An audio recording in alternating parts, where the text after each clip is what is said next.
Hello everyone, today is our Somerset Masterclass Club Lecture 7. Today we'll talk about decimals and operation with decimals. Part 1, decimals. So when we add decimals, we want to line up the decimal place. We'll see some examples. When we subtract, we do the same.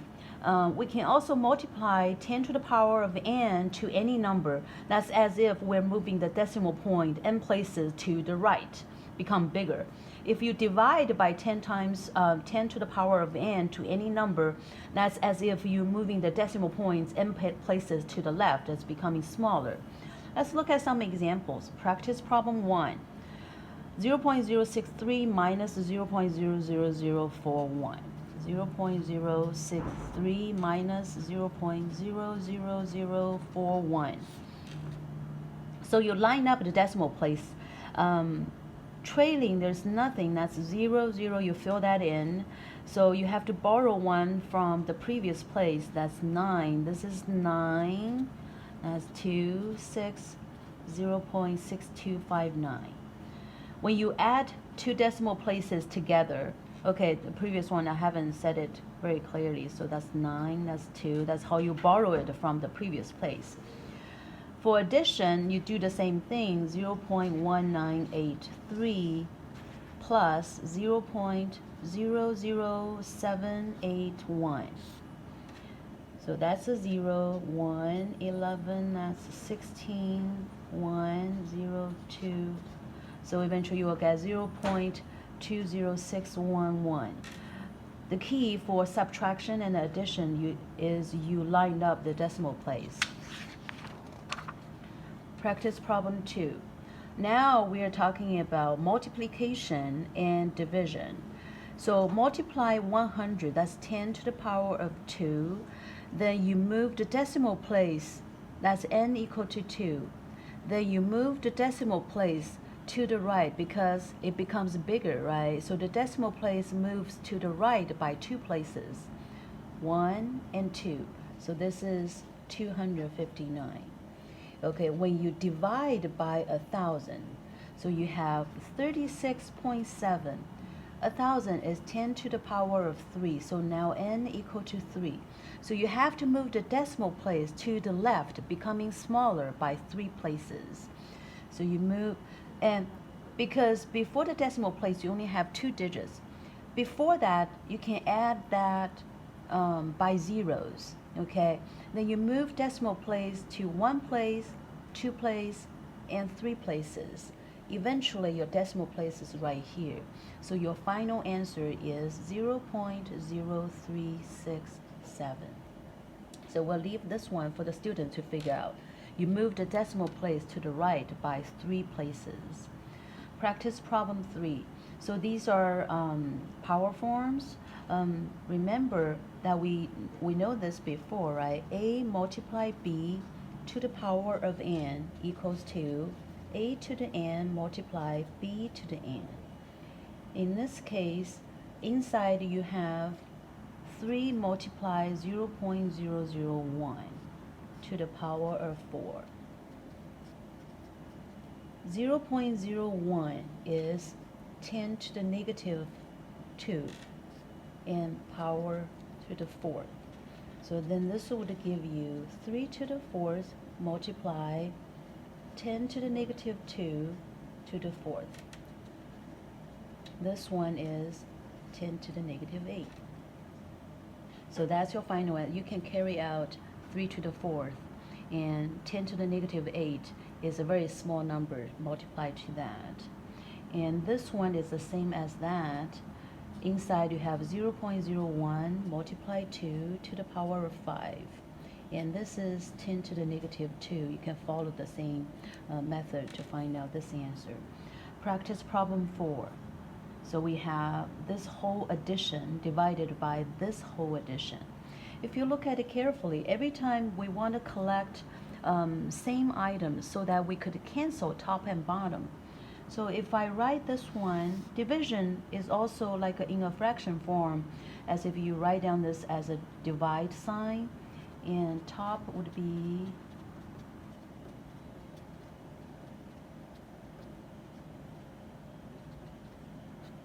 And divide, now you replace division sign by this line, 50 plus 5 plus 0 0.5 plus 0 0.05, 0.005. You can see that the top has a 25 as a common factor.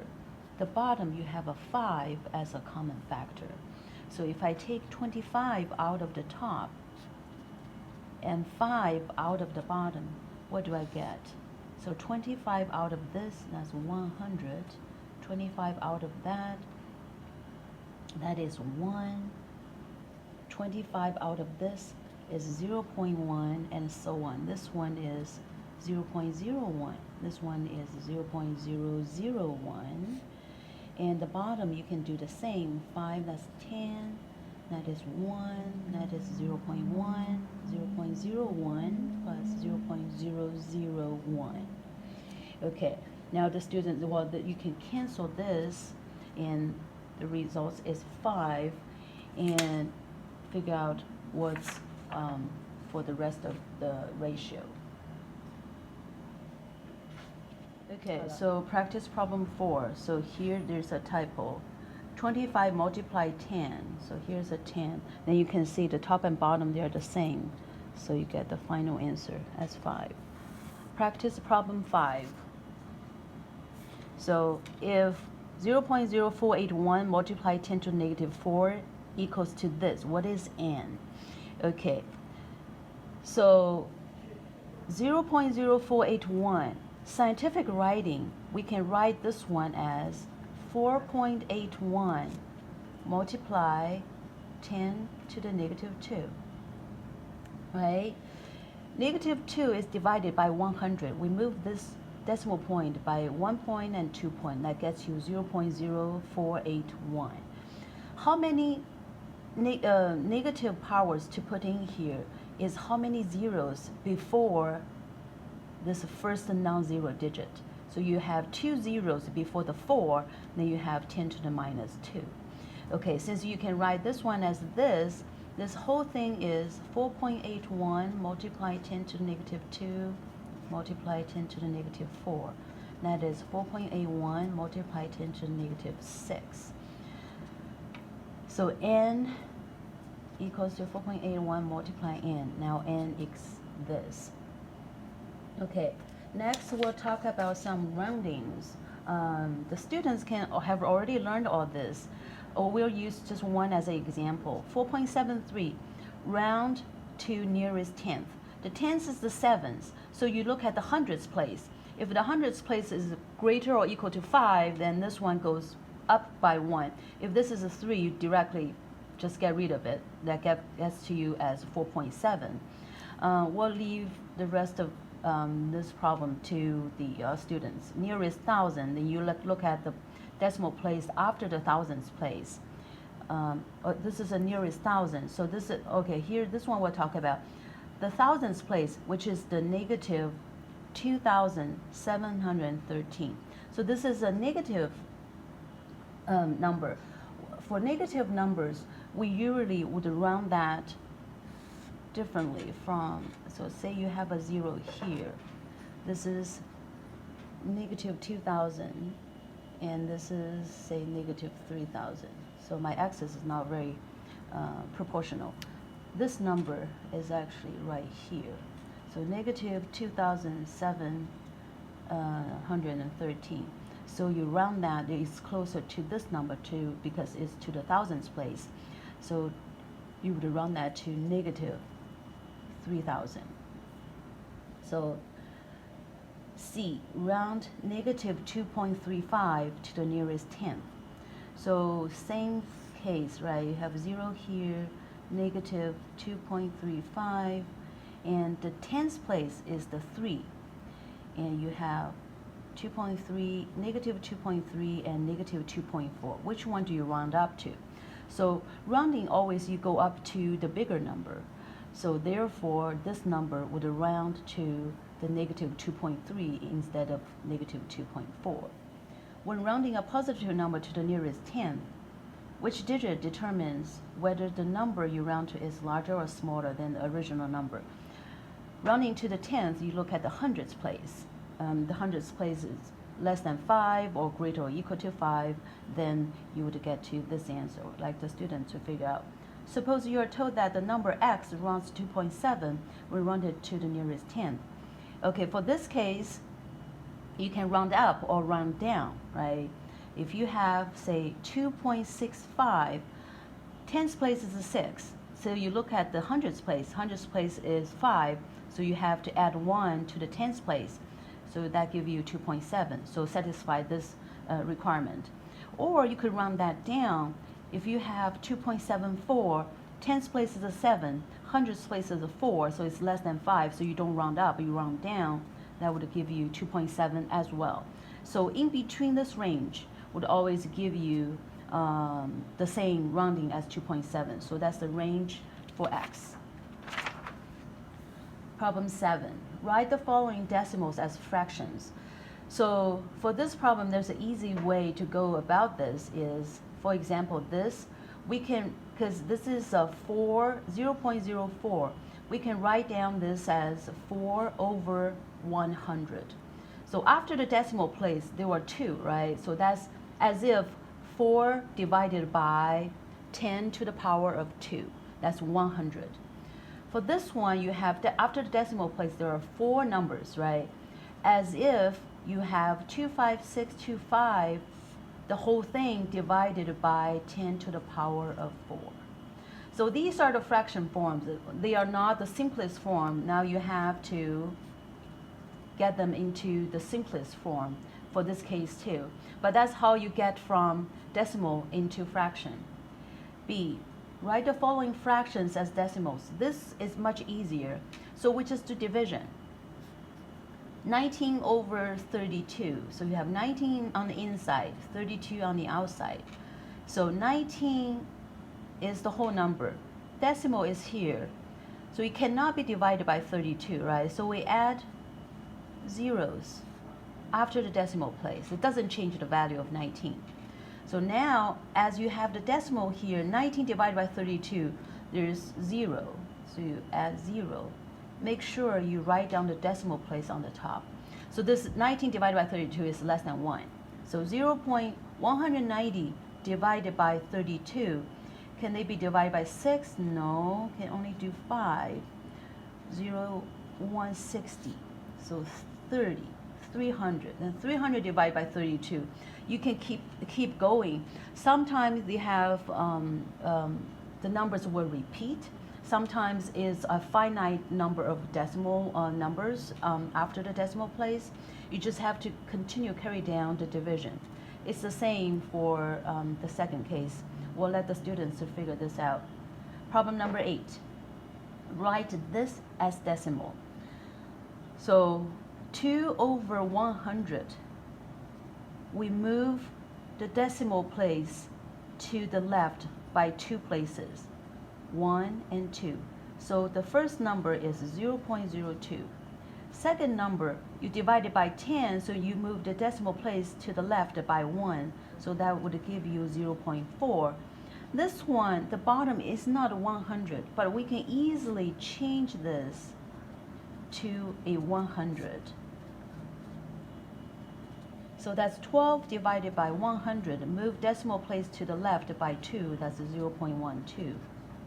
That's how you get this one into a decimal form. Practice problem 9. Write the following fractions as repeating decimals.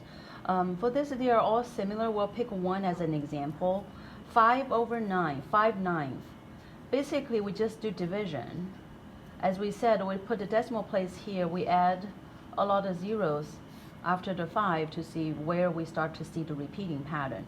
So 5 over 9, that's 0.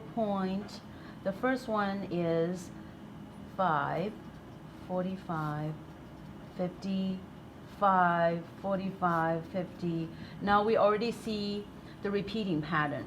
So basically this one is 0.55555 forever. So we underscore the 5, which means repeating number 5 forever. Okay? So if later on you will see that some of the numbers say 0.123 underscore this. This means 0.123123 forever. repeating these numbers. Or sometimes 0.523, you repeat, put the underscore here, that means 0.52323 and so on. Okay, this is just the notation. In this case, we repeat only number 5, so 0.5 underscore 5 represents this number. Practice number problem 10. Convert below repeating decimals into fraction with lowest terms. So there's a very interesting way how you could get around this. 0.2 underscore on the 2, as we said, is 0.22222 forever, right? It's infinite long. How can you convert that into a fraction form? Because what we have introduced is using the top number divided by 100, or 10 to the power of some number. But now it's infinite a number long, that you cannot do that. So there's one way. So let's say x equals to 0.2 repeating on the 2. Okay. Now we multiply 10 to each side of the equation. You get 10x equals to 2.2 underscore. You still repeat all the 2's behind it, right? Then we use equation 2 to subtract equation 1. So 2 left side minus left side of equation 1, that's 9x. Right hand side, this subtract that is 2.0, because this is all infinite 2's, and that's infinite 2's as well. So that equals to 2. Now your x equals, this is 2.0, or just 2, is 2 divided by 9 for each side. X equals to 2 over 9. Isn't that very nice? So x is this fraction form, which is also 0.2 repeating. We'll do one more example. We'll leave C and D for the students to figure out. So if x equals to 0.51 repeating, now you have two numbers repeating, 0.51, 51, 51, and so on. In order to subtract repeating numbers from each other, we have to multiply now 100, because you have two numbers repeating. 100x equals to 51.51 repeating. Okay, now we can subtract the two, so the decimals can all cancel each other. So you have 99x equals to 51. So x equals to 0.51 repeating equals to 51 over 99. Did we see some trend here? X always equals to whatever number that's repeating over 9, if that number is only single digit, or if that repeating are two numbers, those are the two numbers over 99. If for three numbers, say 0.321 repeating, that would be 321 over 999. So you multiply this number by 1,000, then you subtract the previous one, and the trailing repeating decimal, they cancel. So you have 321 over 999. So this can be a general rule, as we will see later in other examples.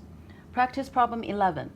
When we convert the fractions of these 1, 2, 3, 4, 9 of them to decimal forms, which of them have finite decimals, which means they don't have repeating numbers behind the decimal point, and which of them have infinitely repeating decimals? 1/2, that's 0.5, that's no repeating, that's finite. 1/3, that is 0.3 repeating on the number 3. So that's infinite long decimal. 1/4, 1/4 is 0.25, that's finite. This is finite. 1/6 has a factor of 3 in there, so it's infinite.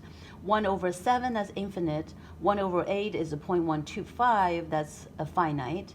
1/9 has a factor of 3 in there, so infinite. 1/10 is 0.1.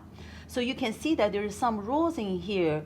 When you only have 2 or 5 only when you do prime factorization of your denominator, if the denominator only has 2 or 5 in their prime factorization, so that number, that fraction will be finite. Otherwise, it will all be infinite. Okay, so this is the answer to B. So the denominator, when you do prime factorization, it can only contain 2 or 5. In that case, 1 over n will be finite. Practice problem 12. What is the 100th digit to the right of the decimal point of 3/7? So here we do division, 3 over 7, 0 point something, right? You need to go on until you find the repeating pattern. So in this case, you find how long the repeating pattern is. Then you 100 divided by that repeating pattern length. Then the remainder, you can go back and count which number that is. We have encountered this problem many times, so we'll leave for the students to figure out.